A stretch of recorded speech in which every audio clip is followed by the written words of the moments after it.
आपका केस तो मैं सुन चुका हूँ। अब पहले हमें पुलिस स्टेशन जाना पड़ेगा, पता तो चले ये गुमशुदगी का पर्चा क्यों नहीं कटा। अब जो मुकदमा चल रहा है, इसकी पक्की एफआईआर कटी है कि नहीं, या जस्ट सिर्फ किसी की एप्लीकेशन पर ही ये मुकदमा चल रहा है। वैसे जो भी है, लेकिन मेरा बेटा बेकसूर है।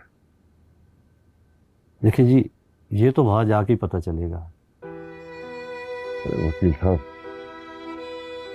ये तो आज भी नहीं आ रहा था, बड़ी मुश्किल से लेकर आया हूं। एक हफ्ता तो मैं बिजी हूँ,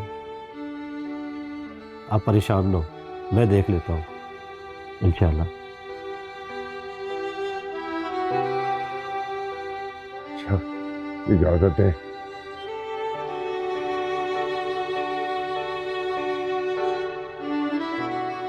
तुम्हें वकील साहब के सामने कुछ बोलना चाहिए था, अपनी सफाई में उन्हें कुछ बताना चाहिए था। उन्होंने अदालत तो नहीं लगाई थी, जो बोलने से कोई फायदा होता।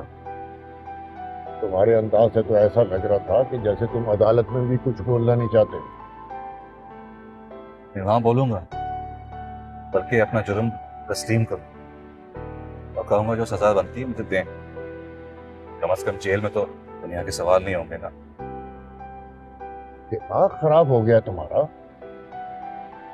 एक दफा ये मसला हल हो जाए, हम वो इलाका ही छोड़ देंगे, या मैं तुम्हें कहीं और भिजवा दूंगा। हाँ, कहीं भी।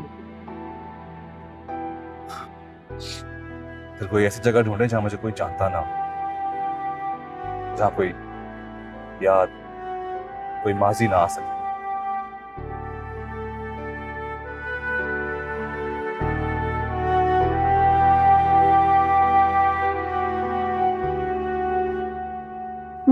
ये कब हुआ?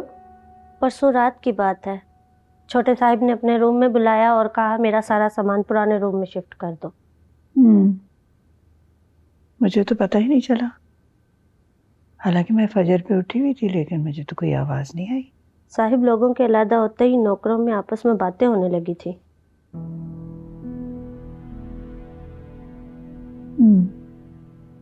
देखो, किसी को बात करने की जरूरत नहीं है।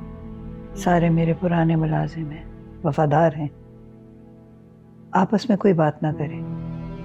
तुमने भी किसी को कुछ नहीं कहना, समझ आई बात? जी जी, मैंने तो पहले भी कभी किसी को नहीं बताया, ना अब बताऊंगी। उनका आपस का मामला है, मैं कौन होती हूँ बात करने वाली।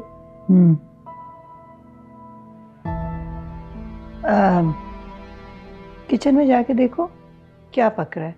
जीरक ने फरमाइश की थी कि आज वो मटन कढ़ाई खाएगा। देखो बना रहे हैं नहीं, और अगर नहीं बना रहे तो उन्हें कहो। सही है, जाओ। ठीक।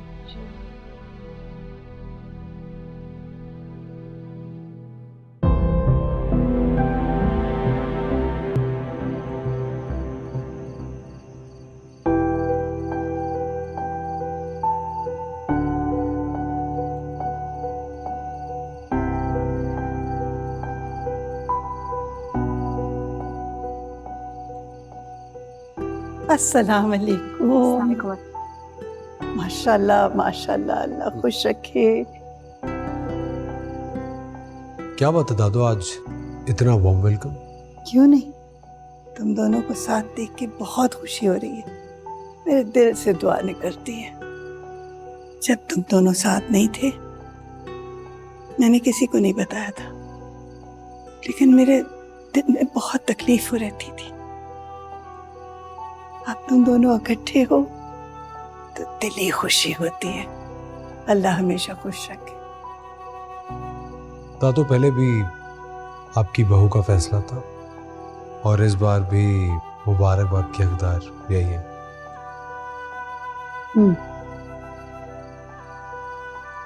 अब आया ना ऊंट पहाड़ के पीछे। आप लोग बातें करें। मीना, अपनी बहू को मुबारकबाद नहीं दोगी?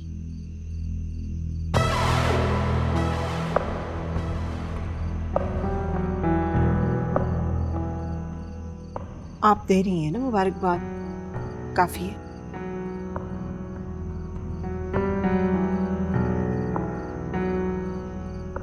नैना बेटा, दिल से दुआ है अल्लाह हमेशा तुम्हें खुश रखे। तुम अपनी नस्लें परवान चढ़ते देखो। हमारा जीरक बहुत अच्छा बच्चा है, बहुत अच्छा है। देखना ये बात साबित होगी इंशाल्लाह। दादू, आप खुद बहुत अच्छी हैं। लेती रहो। मैं फ्रेश हो जाऊं फिर आपके पास आती हूँ। हाँ जा।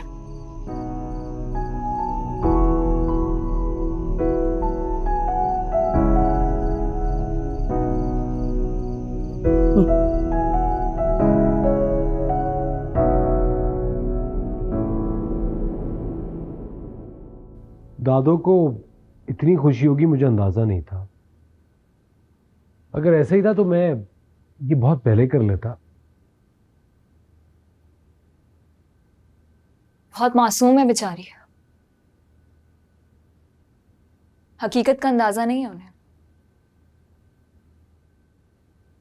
तो तुम बता दो ना उन्हें हकीकत,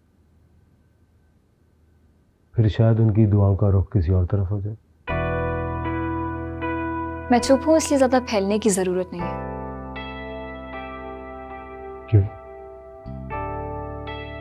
डर लगता है तुम्हें कहीं तुम्हें मुझसे मोहब्बत ना हो जाए? उससे बेहतर है मैं जहर खा के मर जाऊं। तौबा तौबा तौबा, एक नमाजी परहेजगार लड़की की हराम मौत सुनकर मेरी तो रूह कांप गई। ज्यादा एक्टिंग करने की जरूरत नहीं है, अच्छे से जानती हूं मैं तुम्हें। कम से कम तुम मुझे टच तो करती हो। एंड आई एम श्योर नापाक या हराम समझ के नहीं करते। क्या पता वो भी समझती हूँ। और तुम खुद क्या चीज हो? क्या समझती हो तुम खुद को? बहुत नेक, शरीफ, क्या कहते हैं, साफ सुथरी, सती सावित्री टाइप हो, यही कहते हैं ना मूवीज में। जो भी कह लो मुझे कोई फर्क नहीं पड़ता। ये सीरत